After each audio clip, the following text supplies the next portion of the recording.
два слова для того, чтобы дополнительно представить Серджио Сисмондо. Вы видите его апелляцию, это Куинс Университет, Канада.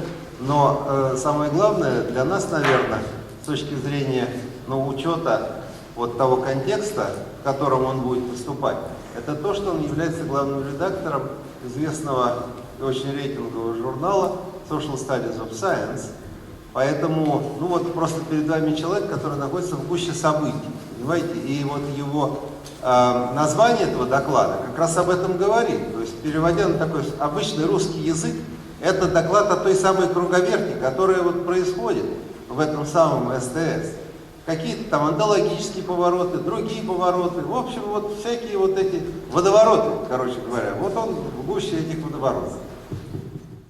Very, very much, and thank you very much for the invitation. It was really a pleasure to be invited to the Institute of Philosophy here and to be able to meet many, many new people, and it's very, very exciting for me. I've never been here before, not to Moscow, not to the Institute. I had real sort of panics yesterday as I was listening that people would find the paper that I gave sort of uninteresting and dull. And so in order to, and I still have some concerns that might be so. So what I'm going to do is actually, I'm going to present that paper, but I'm also going to present a little bit of my current empirical research by way of illustration of some of the points of the paper.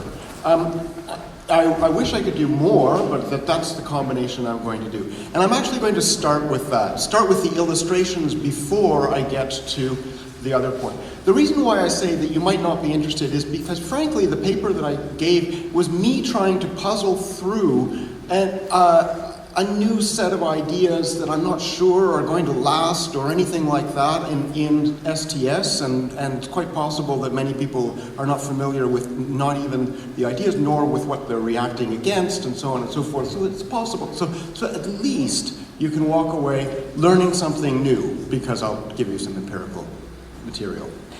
So I'm going to start by telling you about KOLs. These are key opinion leaders. The idea that the opinion leader was established by the sociologist, communications theorist Paul Lazarsfeld, but also others, Elihu Katz and others, back in the 1940s and 50s.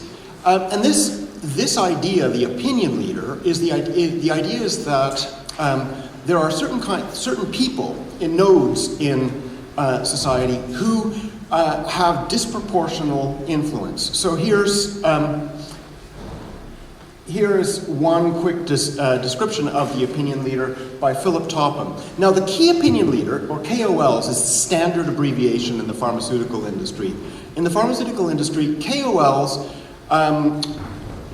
are employed.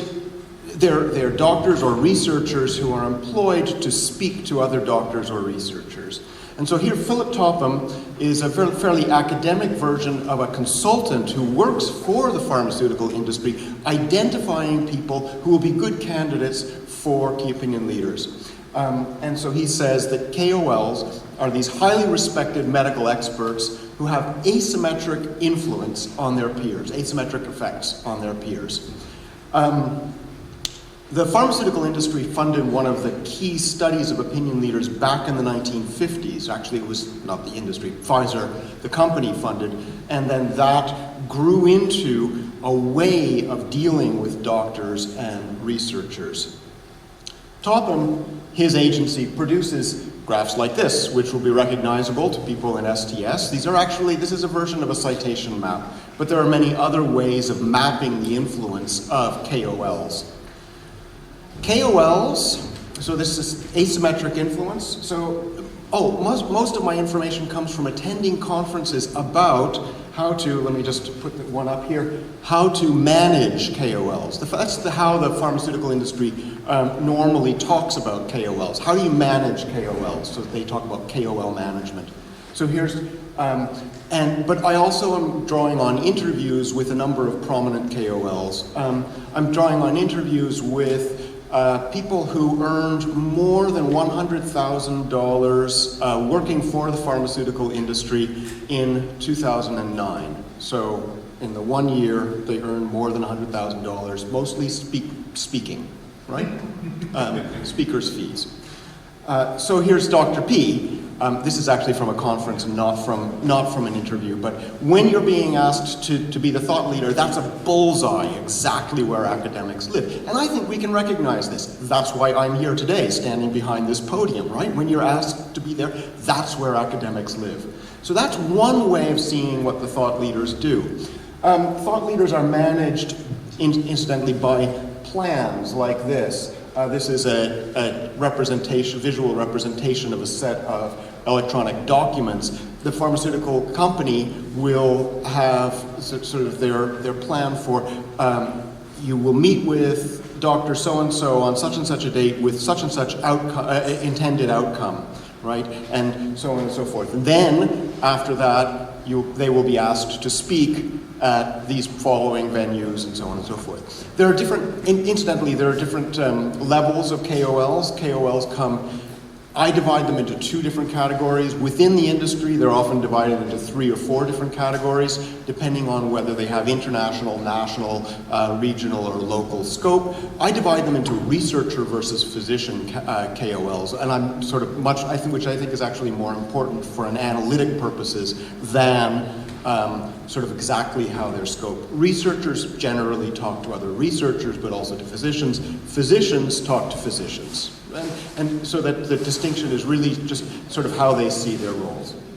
So that's one presentation of KOLs. Here's another presentation of KOLs. This comes from within the pharmaceutical industry, or closer to within the pharmaceutical industry. So here's a marketing firm that works for pharmaceutical companies that says KOLs are a convenient shorthand for those people, usually eminent, usually physicians, who we co-opt into our development and marketing strategies. We bring them into our strategies, right?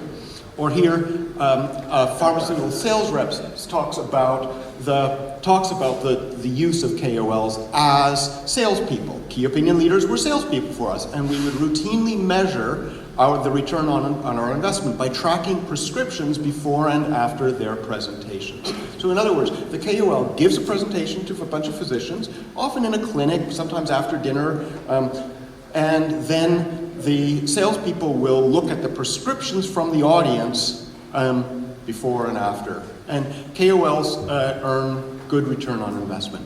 Incidentally, this is an international phenomenon. It exists everywhere that there are pharmaceutical interests, basically. And so that means it exists in North America, Western Europe, and although I haven't studied in Russia, I'm sure it exists in Russia too.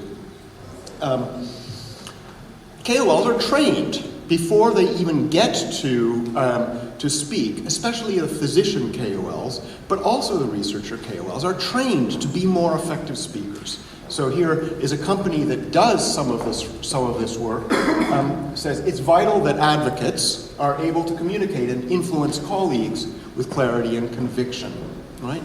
To ensure speakers are at the top of their game, we've developed a communication skills program for clinicians. And I've had the training described to me, what it looks like. You spend a weekend in a hotel typically, and you learn about typically a small number of studies. You learn about a small number of studies, but also then how to present them. But in fact, the physician KOLs are often extremely highly regulated by the companies. Not so much the researcher KOLs, but the physician KOLs are actually presenting slides that have been prepared for them by the companies. And they're expected to stay closely on script. There's a script, they're expected to stay very, very closely. This is because the companies actually can suffer serious repercussions there can be big disadvantages for anybody who is a spokesperson saying things that might be illegal. Marketing of drugs is a highly regulated area. So here are a few of the interviewed KOLs just talking a little bit about the money, about earning money in order to speak. So, and they all recognize that they're paid, of course, but it comes up in the interviews, but they also want to say, well, look, the payment is not the important part. It's something different, right? My kids are grown up. I helped use a lot of the income to support my parents. We're paid well, but we're paid, I think, fairly, says Dr. C. Which leads to another representation of KOLs. They present themselves as educators and experts, right? And also as helping to heal people secondhand. They're also often physicians, so they're seeing patients firsthand. They're helping to heal people firsthand, but they're also helping secondhand. So here are a couple of responses that, here we have people sort of objecting, saying, don't just see us as paid salespeople. You're not just a paid monkey reading slides, says Dr. Q. I won't be a paid stooge for somebody, et cetera, right? All the interviewed KOLs want to assert that they have some independence. They want to insist that they are doing what they do because they believe in the product. So, and they're educating. I'm educating fellow physicians, right? I spend my day educating patients, I spend my evenings educating fellow physicians, and I'm very comfortable with that, says Dr. A. Or here he is again. It helps other patients elsewhere. It's spreading the word, it's spreading the gospel. So, in other words, you have information about a drug, the company is paying you to present information about the drug, and you take it to other physicians spreading the gospel about this product. And every single one of the interviewed KOLs talks in these terms. I believe in the product that I recommend, says Dr. F. And I won't say anything that is untrue. Absolutely nothing that is untrue, right? It's all on script, of course, but it's nothing untrue.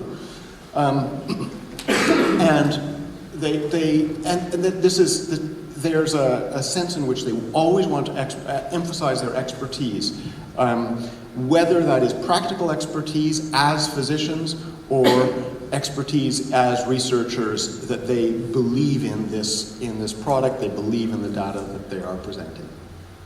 So let me just set all of that aside. That's the kind of one aspect of the kind of work that I do in the pharmaceutical industry. And incidentally, it is so much fun. I get to be an investigative journalist. I get to, that Steve was talking about yesterday, I get to go to these pharmaceutical industry conferences and sit there as a fly on the wall and listen to what people say. And it is fascinating. If you want a different view of the world, go to things like that. Absolutely fascinating. But let me turn back to philosophy for a bit. There we go.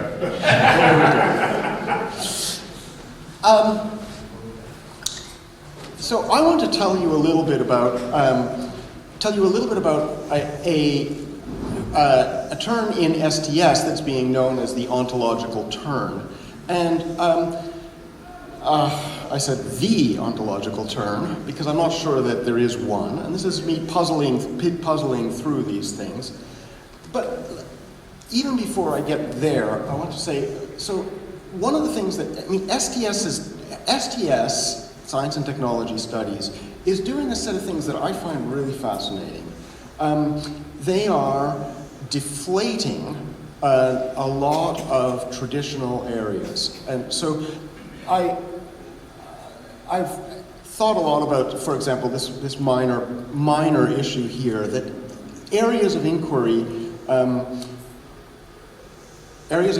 become objects in a sense. And for ontology, that was done a long time ago. And STS does work that is sort of poking at some of these ideas. So traditional ontology was, as I say here, for the most part, reified as a singular and stable reality.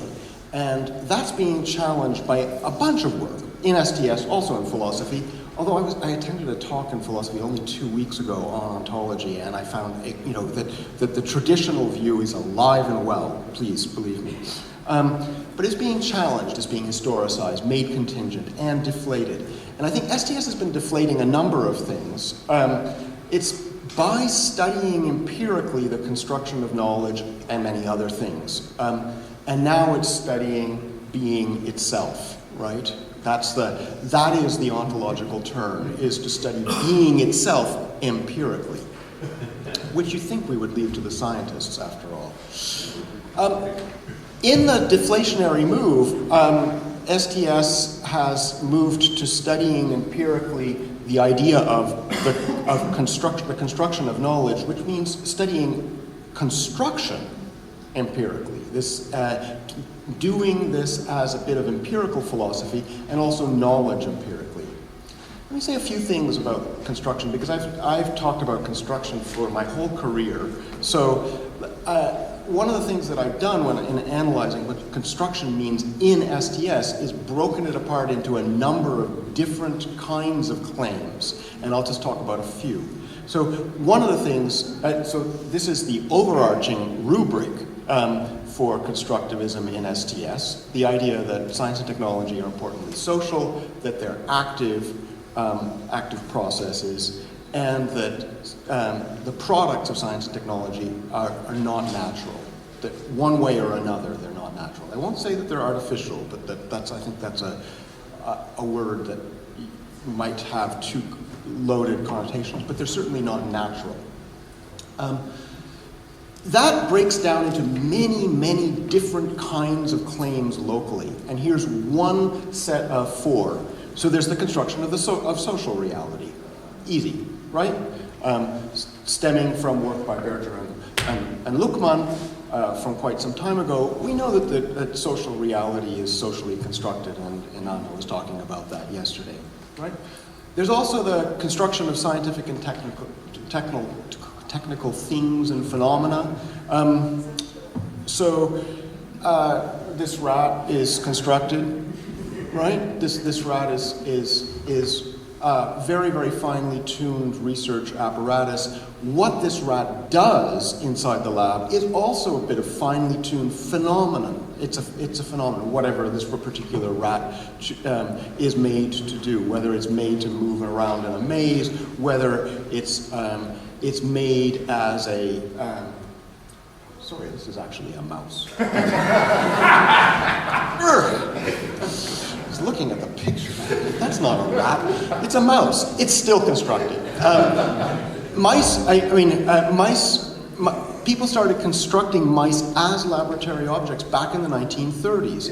And the laboratory mouse is genetically homozygous. That means that both sides of it are identical down to as close as we can possibly measure, right? There are many different varieties of laboratory mice, and then they're made to do many, many different things. The varieties have different properties. For example, some are more aggressive.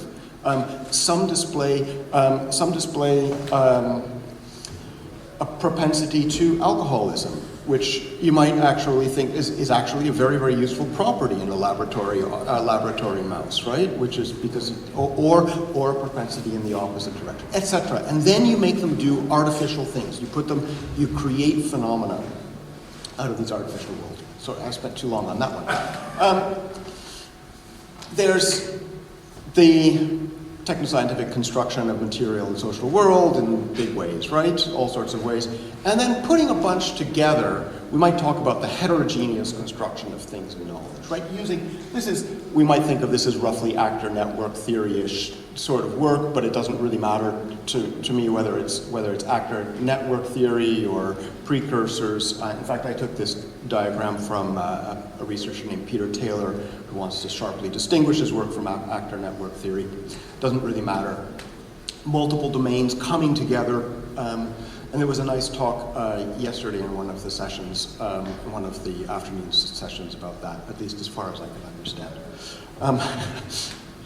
So In all of this, and there are other kinds of constructions that are going on in science and technology on STS kinds of analysis. I chose pose 4 that suggest that STS has been taking an ontological turn since the 1970s.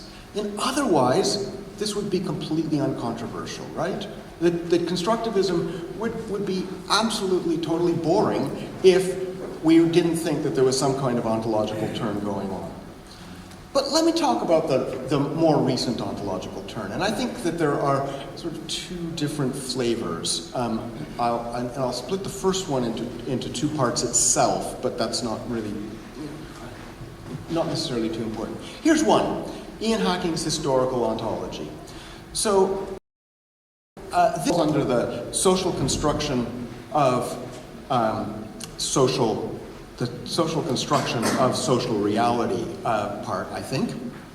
And what Hacking wants to draw attention to is what he calls dynamic nominalism, where social kinds, where you might start with, say, a classification, and then if there are also, say, unhappy people, institutions for dealing with the unhappy people in terms of the classification, there's knowledge about the unhappy people.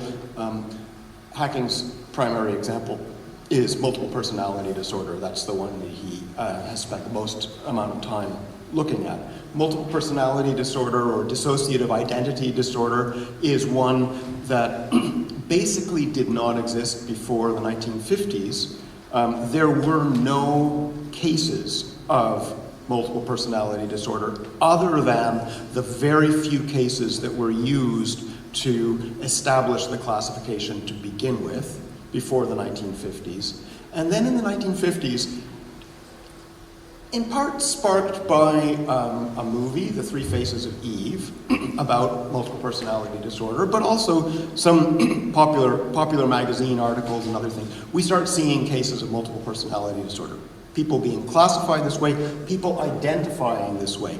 And then you establish knowledge, experts and professionals for dealing with these things, all sorts of ways in which this happens. And by the 1970s, multiple personality disorder is a major phenomenon. There are many people with multiple personality disorder by the 1970s. It continues to grow into the 1980s and has been leveling off since. There are actually fewer people with multiple personality disorder or dissociative identity disorder today than there were 20 years ago.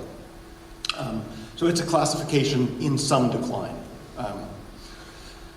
Here's another version, I think, of historical ontology, Lorraine Daston's version, which I think is mostly focused on what she called biographies of scientific objects. It's a roughly Bachelaudian view, where scientific laboratories or the scientific world more generally becomes populated, sometimes depopulated, with these phenomena. And since I spent a lot of time on the mice and the phenomena around mice, maybe that will just serve as my example of that. So that's one stream of the ontological turn, and I actually think it's a fairly uncontroversial one, in a way, at this point. It's become fairly uncontroversial, but maybe I'm wrong. The other stream is, I think is increasingly being known as empirical ontology.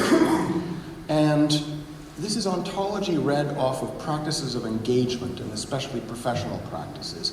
And Anna-Marie Moll is more responsible than anybody else for putting this on the table.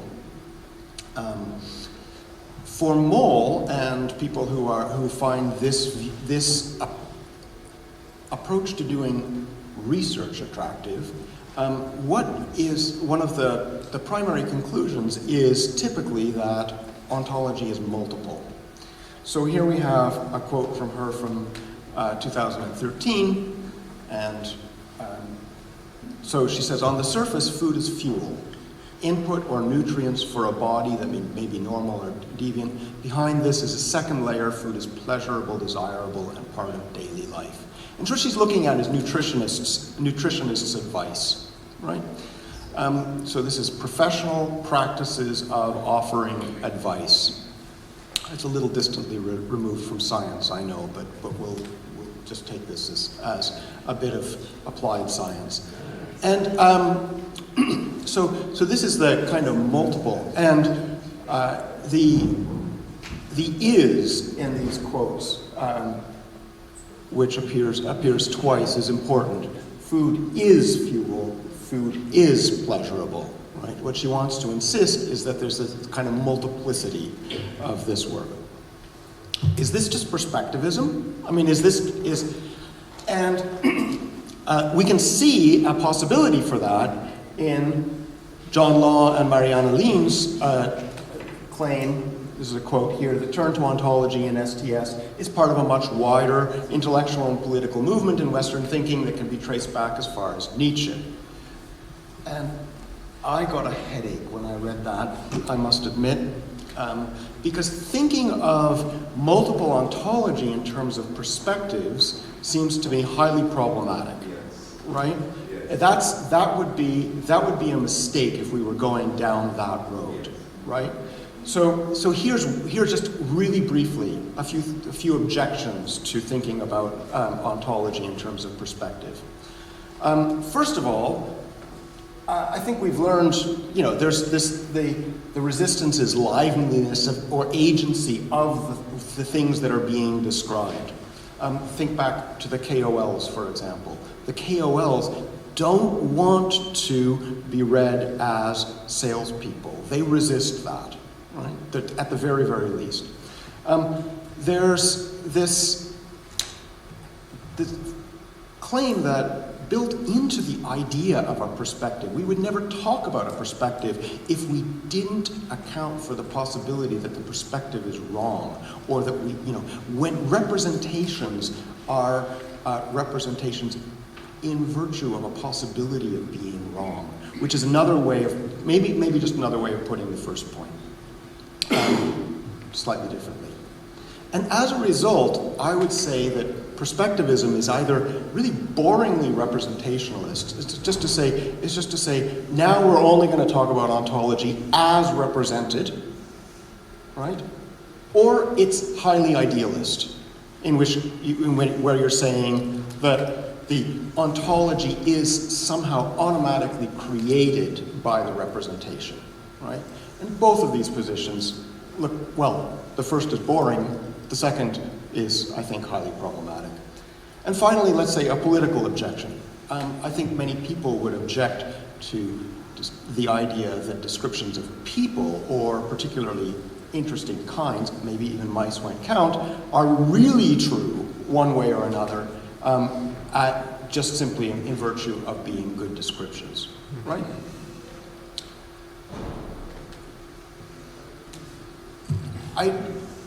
That was a wrong turn in the turn to ontology. And I'm not actually going to claim that Anna-Marie Moll or people who follow Anna-Marie Moll are taking that turn. In fact, they emphasize perspectives. The occasional thing that might be written sounds like it, they emphasize practices. And the occasional thing that might be written sounds like it's perspectivist. And I think some of the incautious readers of the ontological turn see this in terms of old-fashioned idealism, which looks just very, very attractive to some people. But I think actually what we're really talking about is practices. And I'm going to use the critique, by the way, the wrong turn, I think, it's not, I'm not just putting it aside. I think this is, the wrong turn might help us to understand what's attractive about seeing it and seeing ontology, in part in terms of practices. So here's Moll again. Instead of singular, ontology has become multiple, and et cetera, et cetera, et cetera. We ask about how reality comes to be coordinated in scientific and practical practices. Or, going back a bit, her book on arteriosclerosis, a cardiovascular condition, explores the way in which medicine attunes to and interacts and shapes its objects in its various and varied practices, or enacts, how medicine enacts the objects of its concern and treatment. And what she showed in the book is that medicine enacts arteriosclerosis in several different ways within a hospital, right? So the different ways in which arteriosclerosis, I'm just going to use a mole sort of emphasis, is, or really is, the way that arteriosclerosis is, she wants to claim, is different in these different parts of the hospital. Or Steve Wilgar and Javier Lezaun, a new curiosity about the way objects are enacted in practice. Oh, sorry, she's quoting. Now, these are not just epistemic practices. Ian Hacking emphasizes epistemic practices in his historical ontology.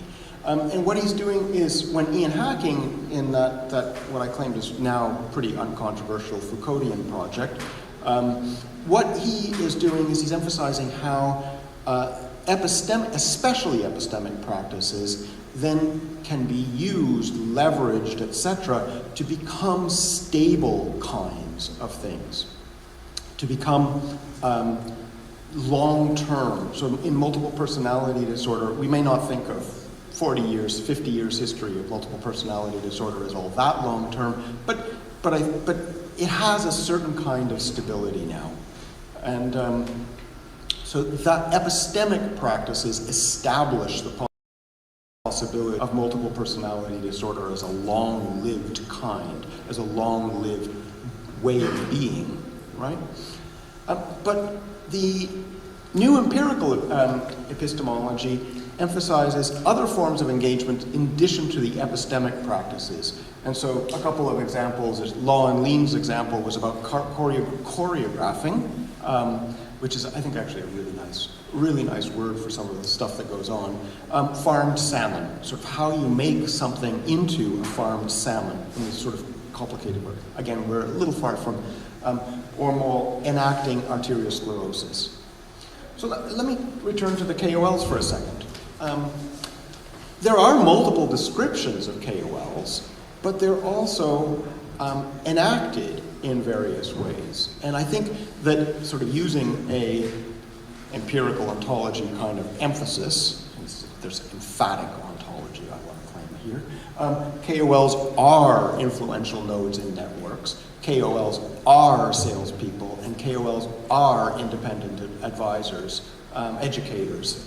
So they are all three of those things, and they're enacted in different ways by different people, by themselves, even by different areas within the pharmaceutical industry. They might be enacted or choreographed, managed, to use the industry term, in different ways. They are managed, right? They're trained and contracted to speak. The KOLs are tightly constrained. So choreographed, yes, choreographed. A salesperson will want to put KOLs in different places so as to speak to the right target audiences, the right physicians who will then go on to prescribe the drugs. But they also refuse to do anything that they see as diminishing their own agency or integrity as doctors, as educators, right? So they want to enact themselves, the KOLs want to enact themselves in a different way. Incidentally, I mean, there's a kind of ideology critique that one can adopt here. I don't think I'm just going to say it, I'm not going to do it. Right, we might want to say that KOLs are somewhat blind to the other enactments of them. I'm not sure, I mean, well, actually, we could talk about that if you're interested. But I want to say, so what comes out of this is that from the point of view of doing STS research, it's actually these verbs that matter. It's the coordination, the enactment, and the choreography that matter. And the ontology is the ways of being is a kind of abstraction away from mere objects that are being shaped. And again, what we've done is we've taken something that was we've deflated. There's a kind of deflation of ontology going on here to just simply talk about objects or kinds or groups of objects, and the practical work, the eminently practical work of making them do what you want them to do, right? And sometimes how they resist making them do what you want them to do. This has just become ordinary, mundane activity. Nonetheless, there might be something valuable for thinking about ontology here. And if you want to have this deflationist attitude, if you want to be adopting this attitude, I actually think, of course, things change their behavior and properties in response to coordination. And the empirical ontology, in a sense, draws our attention to that. It draws our attention to that in ordinary practice. Ordinary practices are always changing the behavior of things. And so if we've been willing to, if we're willing to step away from that unified, singular, stable ontology that once populated philosophy, if we're doing that, then I think a practice-oriented, and certainly not a representation-oriented approach to ontology makes a lot of sense. It seems as good a way of understanding at least some aspects of ontology, not everything, not the things with which we have no practical engagement, but other than that, as good a way of understanding ontology as any. Although I do think we're just back to a kind of constructivism here.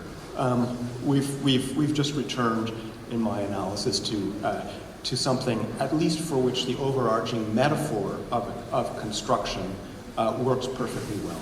Enactment, choreographing, coordinating are just different versions of the construction metaphor.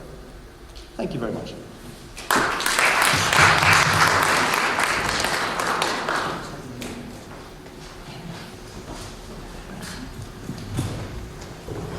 Okay, thank you for the interesting speech. I think we have some questions. I will wander around and provide you the microphone. I think we will not start with Steve. He had his hand up first. This guy had his hand up first.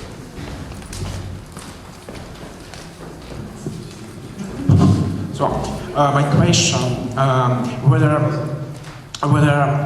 this multiple ontology deals exclusively with socially relevant phenomena, or can it comprise the physics, the chemistry? What about atoms or particles or such kind of phenomena? Thank you. I think absolutely. There's no reason why empirical ontology wouldn't be dealing with all of with things. I mean, I would call them socially relevant too. In a sense, the empirical ontology, one of the things to which it draws attention is precisely the social relevance of non-human objects as well.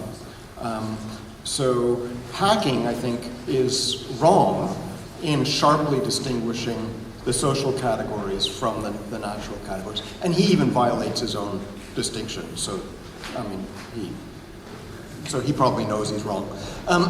But yeah, and there's a sense in which empirical ontology draws our attention to how atoms are socially relevant categories.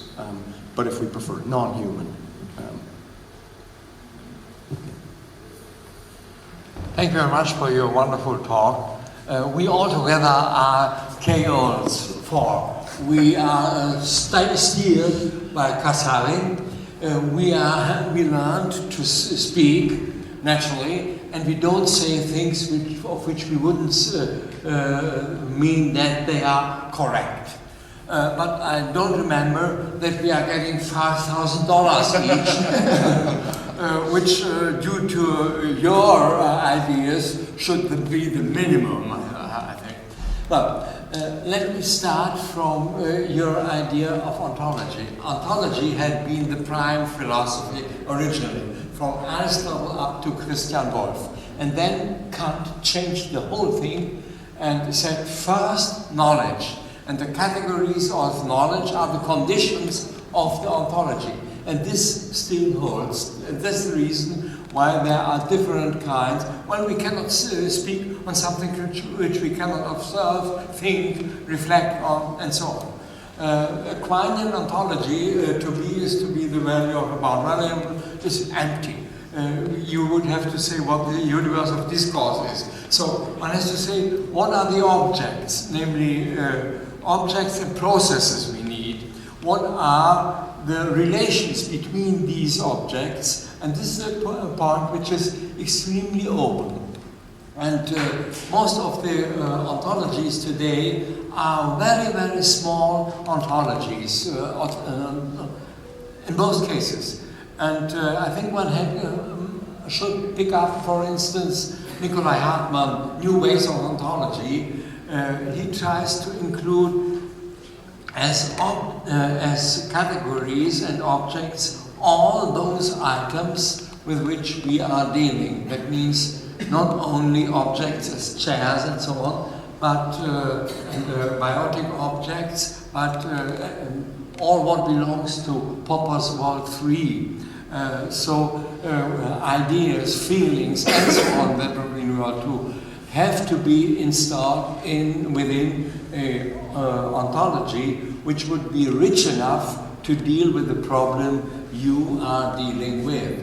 So the ontologies you had in mind are much too poor at the moment, for they are, as this depends on the tradition, they are much too static, and we do not have laws of the dynamism of groups which one would have to include if one intends to develop an ontology. So there are two ways. Either we say this is a restricted ontology, or we try to open it, and I think the fruitful way must be to open the ontology and to introduce completely new concepts, or for instance a kind of teleology for all our actions are teleological ones. I never found a modern ontology which really would take this into account.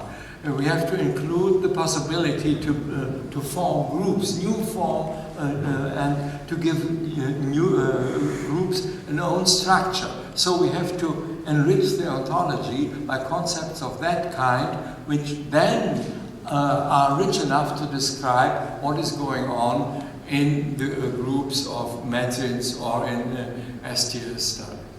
Thank you. Yeah, thank you. First, actually, KOLs might be paid as little as $500 for a talk. They don't all get $5,000 for a talk, but they're well organized by the sales representatives so that they can give multiple talks to add up to the $5,000. But that's minor point. If you would get it, go to the industry, you would get it. Yes.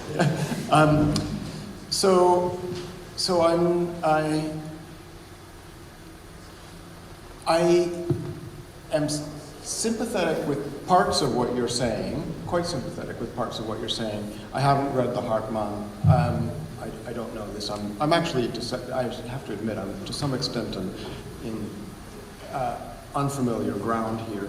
But I'm sympathetic with parts of what you're saying. But I actually think that the STS approach of investigating this in a sense from the ground up, in a sense from starting off by looking at how other actors who we might care about, how other actors sort of interact with the world, and to start to say that's an approach to ontology that feels comfortable to me. And I feel somewhat less comfortable sort of imagining that we're going to start establishing structures, even if they're going to be quite open ones, structures that will allow for all the things that perhaps those actors might value, right? So I think it's a direction. Even if those structures are extremely open, I'm more comfortable taking the empirical approach. I don't know if I'm entirely comfortable with the empirical approach as it has been taken in recent years, right? I don't know that, but I think that the direction. But I like the direction. It's again, I use this metaphor of comfortable. It seems to fit for me. I think very interesting. I don't follow part of the discussion. I follow what Hans is saying. Let me ask two closely related questions. One concerns the notion of an ontological turn, and exactly what you mean by that, and what there was before there was an ontological turn. That's the first obvious question. And second, when you talked about the ontological turn, you talked about perspective. Now, and you connected that with Nietzsche. Now, Nietzsche's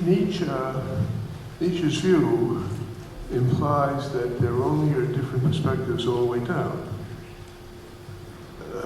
But now, it seemed to me you were saying something different, in that you seem to me to be saying that we could distinguish between perspectives, which perspectives were acceptable or right, and which perspectives aren't. But the kind of perspectival approach that Nietzsche favors denies that you can distinguish because we can't get at what's real. So this would be a way of making a claim about knowing the thing in itself, whereas it seems to me a perspectival approach has to deny that. Right. So the first of those questions, I'm adopting the term. I'm adopting the term, the ontological turn. I don't actually think that there's been anything radical, that there's been a radical move, except to explicitly think in terms of ontology, right? I actually think that there's a sense in which people have been doing this for a long time. And we can look at antecedents. And I actually think you can look at, maybe Carnot, maybe Kuhn. These are, maybe Quine even. There's a kind of antecedents to the ontological turn. Within STS, I think that there are a number. But STS has decided to explicitly think about ontology. So what's the ontological turn? So now how am I using this term? I think all I mean to say is a new focus on ontology from an empirical direction, right? That's I don't really mean to fill in I don't want to fill in the details too much more than that. The second question, that's a good question about Nietzschean perspectivism. But I still think that we, in the kind of competition among perspectives, we might be uncomfortable saying that things are, rather than to say that there is no way in. So I think that the Nietzschean perspectivism should push us, in your sense, in the sense in which you just drew it out, should push us to a direction to say there is no way that things are. There are only perspectives all the way down. Whereas the ontological turn is trying to say things are in one way or another, right? And occasionally slips into something that looks like perspectivism. And that, I think, is a mistake, right? That we should definitely avoid that path. That would be the wrong turn, right? The wrong turn would be to say simultaneously there are only perspectives, and yet those perspectives give us, in a sense, a structure of being. Right?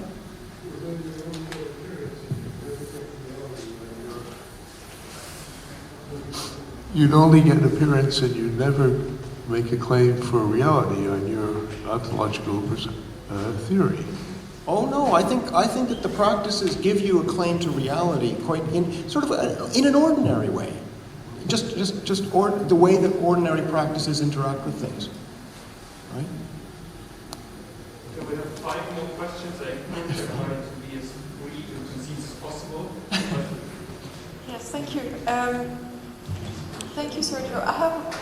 I have a comment on the way that the word ontology is used, and I think there's a great confusion around it, and that might be why people also seem to be talking past each other.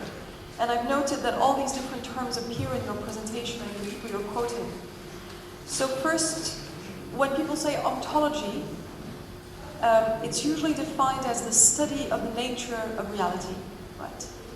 It's not about objects of reality. And I think there's a big difference, because the first ontological act is how you choose to delineate things in reality. So for instance, and I'm going to use this because I want to use it for my second point, Anne-Marie Moll's quote on food.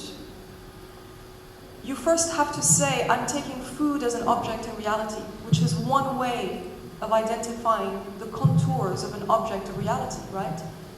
There is a choice that we make here. Reality doesn't tell us, this is how you look at me, how I singularize. I could be looking at the forest or a tree, right? This is an ontological act. It's the first one. But then it establishes a shift from ontology as the discourse on the nature of reality to a conceptualization of objects, which then could move, because you can say I'm looking at the system, and within it I'm looking at a subsystem. This becomes more at the level of theory than ontology.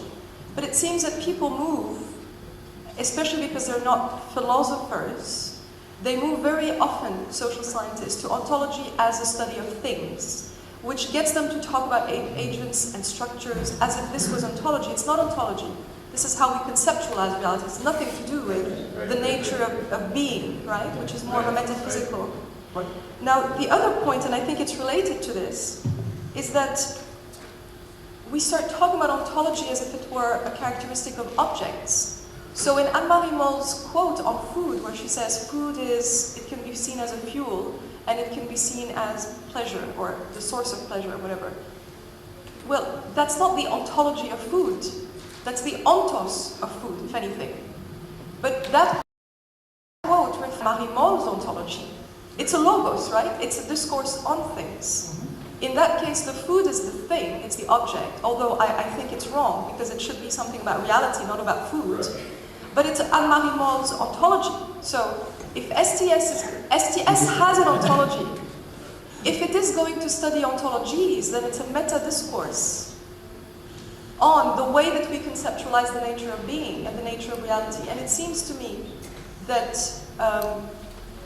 this is being vulgarized to the point where words have no meaning anymore, because the logos part of the word, it's a bit like epistemology, right? It's a logos, it's a study of knowledge. So if we can pluralize it, we can say epistemologies, but then it is a study of the many ways in which we conceptualize the ways that we know. It's not a study of knowledges, right? And I think it's the same thing here, that there seems to be a constant confusion. Objects don't have an ontology. We are subjects who conceptualize being in different ways. And I'm going back, perhaps this links back into what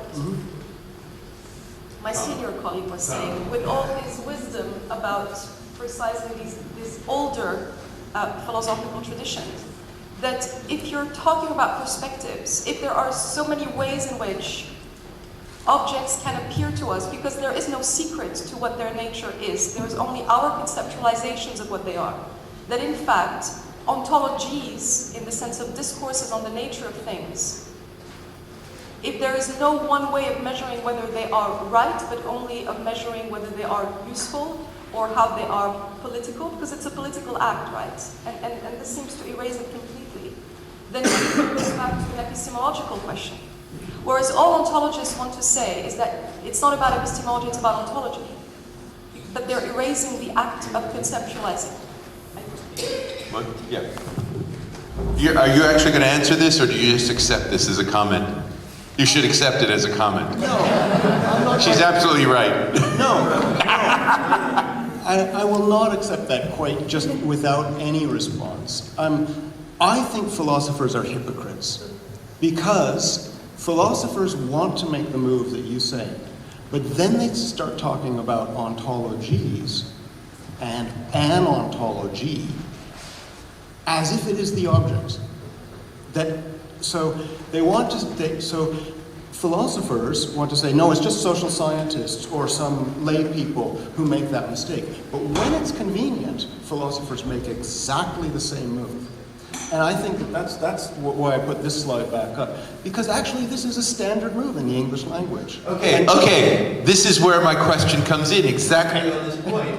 Because I would have thought that the precedent for what you're describing is ordinary language philosophy. Remember ordinary language philosophy from the 1950s and 60s? All you old guys will remember this in the English-speaking world. What was that about exactly? It was exactly about this, right? Where in a sense you read ontology off language and you conflate the distinction that's being made here exactly in the same way. And it's a little interesting, considering this is all coming from francophone types, right? People who claim to be metaphysically sophisticated in all this. That really what's being recreated here is stuff that you could have found in Peter Strawson, right, or Austin, right? People who are basically reading ontology off language, right? And what were they reacting against? They too were reacting against Carnap and the logical positivists and all these other reducers and so forth, just like the SDS people are reacting. But they don't seem to have any of that understanding. They're just reproducing the same kind of pattern, including the meta-level mistake that's being pointed out here.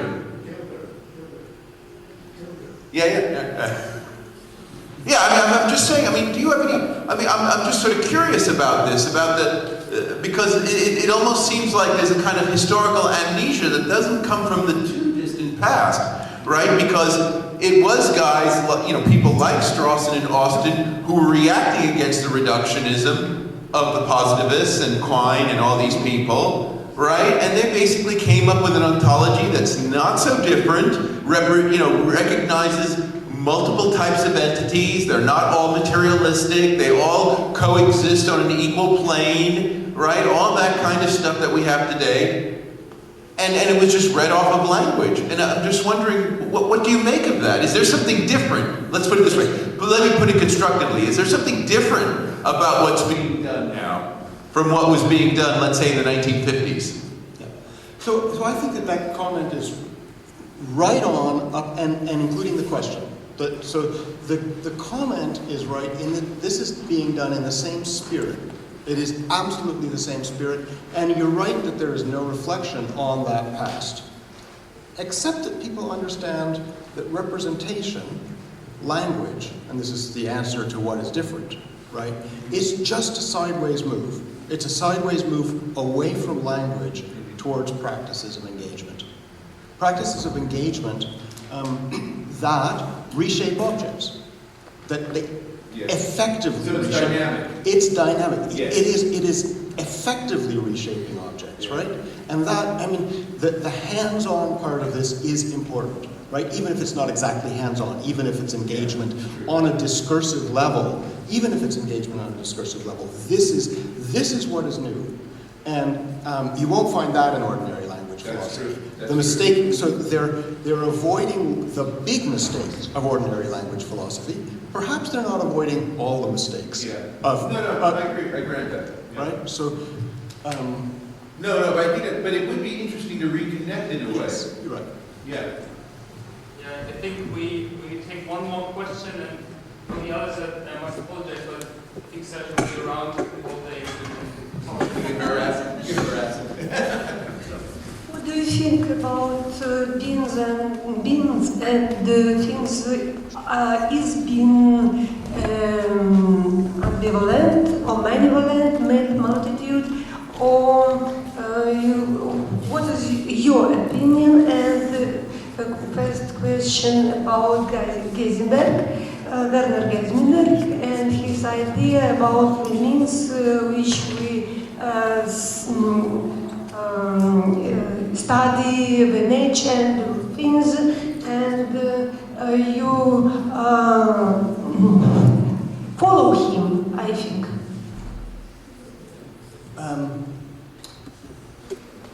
Can you tell me, sorry, who you were referring to? I missed the name. Heisenberg, Werner Heisenberg. So, are we studying beings? At the very least, we're studying things. Yeah. Right? And we're studying structures of things. I'm entirely comfortable with that. I'm not sure I know how to answer your question. I apologize, but I think, am I following? I am entirely comfortable with the idea that we're studying things, and we're studying natures or something like that, beings, if you want. Beyond that,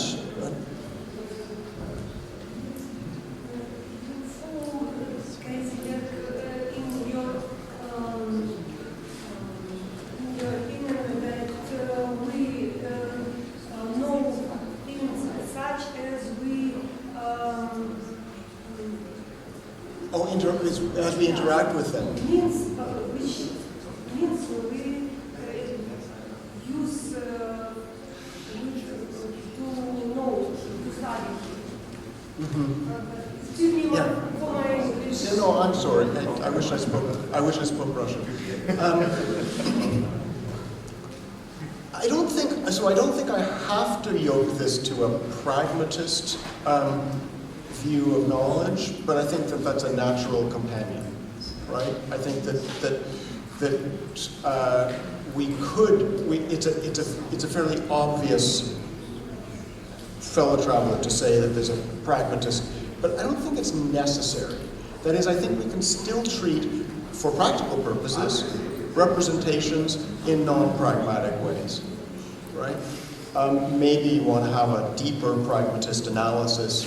That's a possibility, but I'm going to remain neutral on that one for today. Okay. Thank you. Thank you.